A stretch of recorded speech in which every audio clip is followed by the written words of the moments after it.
up, student army? We have a productive morning study session in order to, get those juices flowing around the brain in preparation for exam season. Now, I don't actually know if that made any sense, but we have an announcement, ladies and gentlemen. Student army apparel is out. Make sure to get a hold of some of the finest apparel on YouTube, boys and girls, and rep the student army. But now that quick promo is out of the way, let's get into the actual study with me. So I started off my session with English. I usually do that when I revise late at night or really early on in the morning because I don't actually mind English revision. Like, I find it kind of relaxing and interesting, especially because in sixth form, standard English hasn't been one of my best subjects. So I feel proud of myself for, doing something about it and actually doing some revision.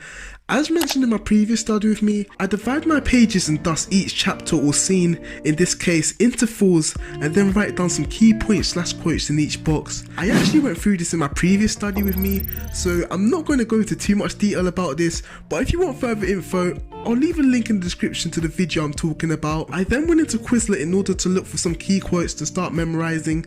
Essentially, my year 12 notes were really bad and just confusing and just not in enough detail to effectively revise from, and I didn't actually revise anything for my year 13 mocks, so I need to start revising and learning quotes all over again. So guys, don't be like me and actually learn quotes in year 12. It will save you so much pain and grief in year 13. Trust me guys, it will. I was legit just memorizing quotes from a random guy's Quizlet set, but hey, if it helped him, it could help me as well. After adding quotes that I liked into my squares, I then start analyzing the quotes, and basically I only pick quotes that I think will transfer and work nicely with another play called Death of a Salesman, because we basically have to answer a question using both of the plays. So for example, I could talk about the motif of the paper lantern acting as a form of escapism and fantasy for Blanche, as obviously she doesn't want to be seen in the light because the truth and her reality is pretty bad. And similarly, the stockings in Death of a Salesman provide the protagonist with some form of escapism, as it makes him think about his past and his relationship with a mistress. So the link between the two quotes makes them A, easier to remember, but B, will help me structure a better response in an exam. I also like to highlight the quotes, so when I look back, I know exactly what I should be memorizing for the exam. Next, I moved on to philosophy, and I actually did 2 sessions of philosophy, and I'll probably be doing this most of the time because I think my first exam is philosophy. I was revising for my ethics paper because ethics and the unseen paper are 2 of the papers I'm most nervous for. In essence, ethics is split into 3 parts, so normative ethics is the way things should be. I'm sure a lot of you guys know what utilitarianism is, so do what's best for the majority basically. Then meta ethics is the reasoning behind it, i.e. Jesus said we should love one another, so we shouldn't follow set rules strictly but do what you think is best in that situation. Then the applied ethics of this situation would be, for example, abortion, and you'd use normative and meta ethics to discuss and develop arguments on the applied ethical theory of abortion or situation. I think that's more appropriate if you understand what I'm talking about. So if you're in year 12 studying philosophy, I may have just refreshed something in your mind. You see, here on this channel, we're all about learning, improving through excellent family-friendly content. Also, don't forget to get your merch. Yeah, link will be in the description, guys. Yeah, quick promo, guys. But yeah, I was just doing an A4 mind map of normative ethics, and then I'm probably gonna do one for meta and applied ethics, and then do a massive A3 poster on ethics as a whole at the end once I'm really comfortable. But I just wanted to start somewhere because I really haven't been paying much attention to philosophy. Also, because so many people ask, one person asked, yeah, but my study sessions are 30 minutes each when recording, but often off camera I do 1 hour or 30-minute study sessions or longer if I'm doing an exam paper.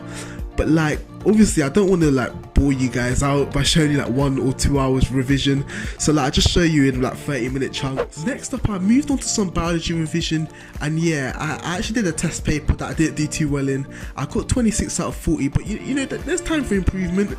Joking, there really isn't time, but whenever I do a test, I always write down the 2 key topics or even 1 key topic I really struggled with, because especially for biology, it's impossible to know everything inside out unless you're really smart and actually use your Christmas or summer holidays to revise everything. So I just focus on learning information that, if it comes up in my summer exams, I'm just screwed. So I just started going over some plant biology in my revision guide, attempted to jog what little memory I have of the topic. I tried to just read and not write down much because I only left like 1 hour for this study session. So yeah, that just isn't enough time to write down notes on the whole of plant biology. But you know, when I do another test paper, if this topic comes up again as an area of weakness, I'll probably block out some time on the weekend to like really go through this topic thoroughly. I also did some flashcards because there was like one question on like classes of different plants and the difference in their structures, and I was just so clueless. So like I need to go over and revise that because I just really don't remember learning it, which you know is quite bad considering we probably learnt this at the start of year 13. Another word of advice: if you do biology, please listen in class if you're in year 12, because I just deep that the only topics that I vaguely understand are the topics which I was absolutely on top of at the time, because there's just so much to learn. And by the end of year 13, you don't want to be sat there flicking through your revision guide like, hang on a minute, I don't remember learning that. As mentioned early on in the video, I then finished off with a second session of philosophy. However, this time I was revising Plato's Republic. Been a while since I've gone through this, so like I was just brushing up on it and trying to get a full wide-angled understanding of the text, and then maybe like next week I'll go into some more detail in terms of the actual book. There's some key issues raised throughout the book, such as ethics and politics, and the book is actually split up into different books. I know, crazy, right?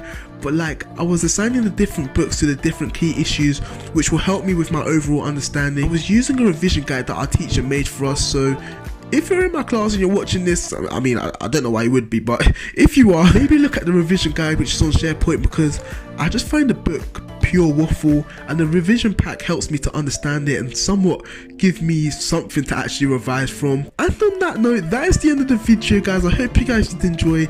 If you did, make sure to give the video a like, comment down what revision you've done today, and if you can't think of anything, then you know, do some revision. I'm joking. If you're like in year 10, then don't bother, but you know, comment down below whatever you want. And Student Army, make sure to get your hands on some of the finest merch on YouTube. It's all about hard work, grinding, so that one day you'll be able to do the job that you love. And I'll see you guys in the next video.